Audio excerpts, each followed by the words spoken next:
What's up and welcome to Ingenuity. So now that we've got the seats in, what the?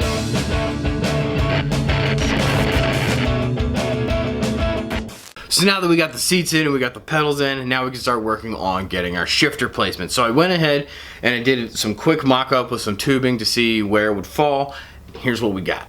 So there she is in all her glory. So I just have 1-inch tubes coming up from the bottom. It's on a 30-degree angle. I went and drilled the mounting holes already. The position is great compared to where we are with the wheel. I mean, your hand just drops right to it. So now that we have basically where it needs to go, now it's just a matter of building out the rest of the tunnel, which I'm going to do out of tube, the same 1-inch square tube that I built this out of, and then we have to make a mount for a very exciting piece. But stick around, because we're going to be getting into some fun stuff. But yeah, I'm going to quick build this, kind of frame this out a little bit, and then yeah, I don't even know what I'm saying. So yeah, I'm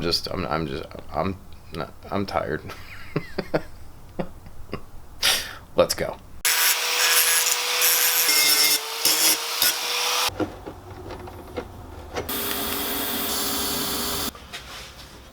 And voila.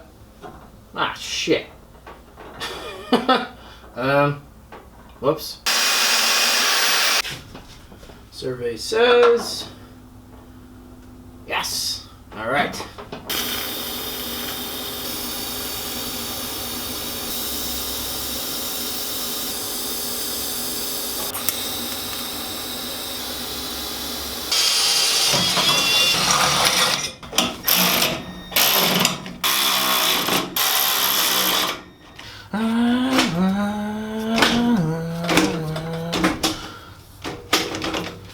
Sick.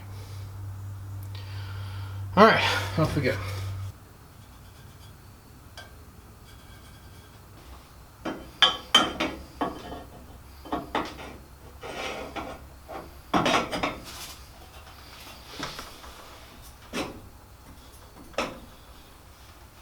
There we go. That works.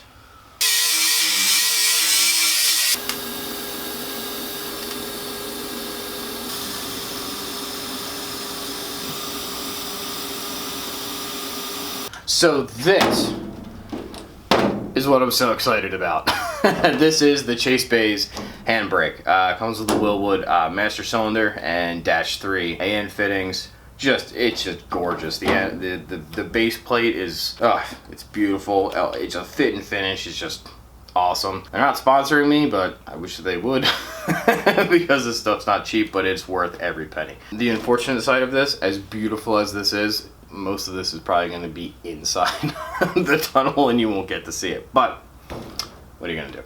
So in case you don't know how these work, if you're going to run it in line, you then take a line from your master cylinder to the input on this, and then from the output to this, and basically it acts as a bypass, you know, when you're just using your brakes normally, and then when you want to apply the handbrake, you push this in, which depresses the piston, and then applies brake pressure to only your rear brakes. And then you can run an independent setup where this actually has its own master cylinder to like a second set of calipers in the rear that we can have too.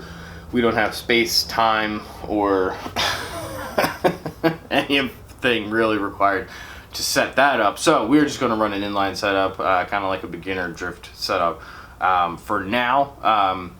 This isn't going to be used for drifting or for locking the rear wheels up. We're going to be using this more as a staging brake for launching the car.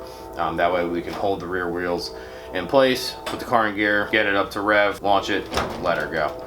If you want to see someone use this in action a lot, if you look at Cletus McFarlane and Leroy, he uses a handbrake to stage the car. With manual transmissions, it works really well. So, that said, let's build this tunnel and get this thing installed.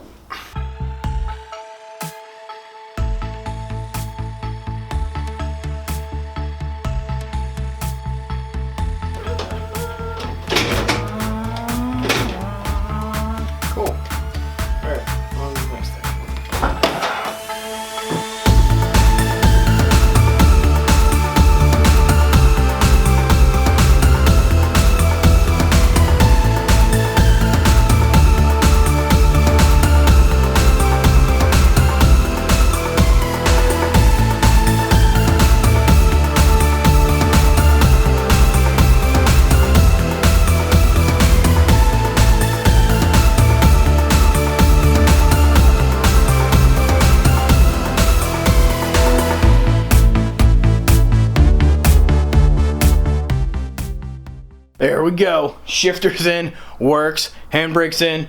Needs plumbed, but it works. Everything's just tacked in for now. Nothing's fully welded because I want to get the rest of the center console kind of built out because we're going to be running the cooling tubes through there. We've got some other plumbing that needs to go through there. So I want to get all that kind of sorted out before I actually like fully weld everything in place to the point that we'd have to do major surgery to remove it. So now that that's done, now we can start working on the front end of the car. So that's what we're going to be doing next week. Thank you so much for watching. Make sure to hit subscribe if you haven't already. Thumbs up if you like this video. And as always, remember, on projects like this thing, sometimes you just need a little ingenuity. I will see you next time.